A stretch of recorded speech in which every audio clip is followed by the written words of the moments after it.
Welcome to the channel, my friends and students.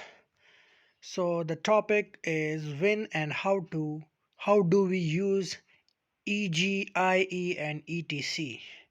So before going to the topic, please subscribe the channel and like the video. So let's start.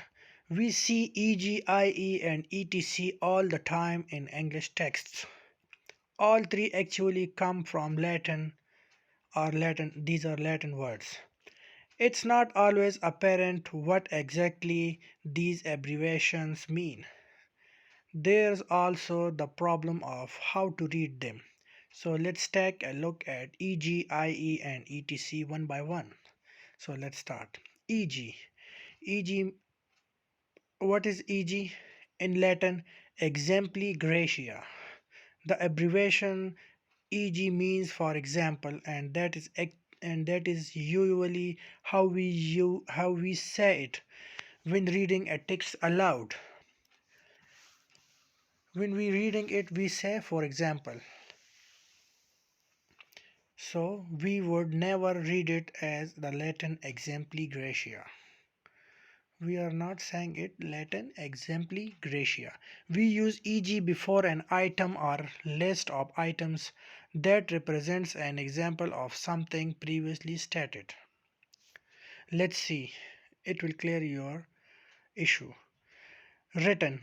What we do in written, if you plan to come to the charity event, we suggest bringing a small gift, E.g.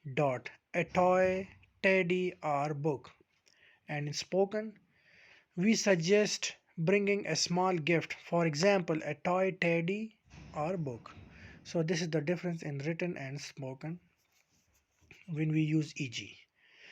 Let's see, as an alternative to, for example, we can use such as. I.e. means such as, and in Latin what does it mean? Id est. The abbreviation I.e. comes from the Latin id est, which means that is. That means or meaning. We use IE when we want to clarify the meaning of something. When reading a text aloud, we simply read the abbreviation as it is written, IE. Let's see the examples. Everyone coming on the hike should bring suitable clothing, i.e., walking shoes, waterproofs, and underwear. Warm underwear. Sorry. Everyone coming on the hike should bring suitable clothing. That means are such that walking shoes, waterproofs, and warm underwear. This is for the speaking.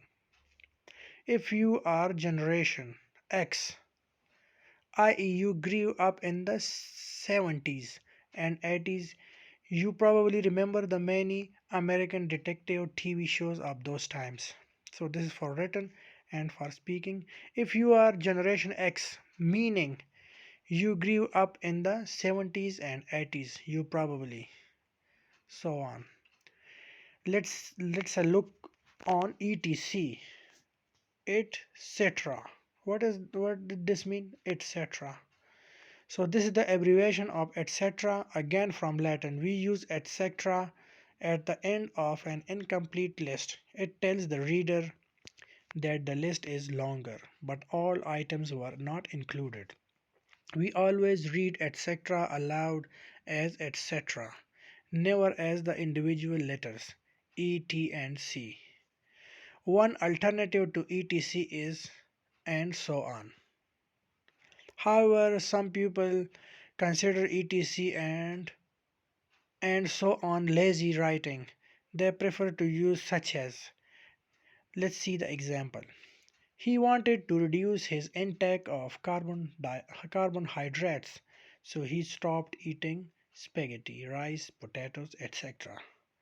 Or so in written we use etc, or he wanted to reduce his intake of carbohydrates, so he stopped eating from food such as spaghetti, rice, and potatoes. So we also can use such as instead of etc. So this is the topic for today, and this is the difference between EGIE and ETC. So please subscribe the channel must, and hopefully to see you soon. So take care for now. Enjoy your time.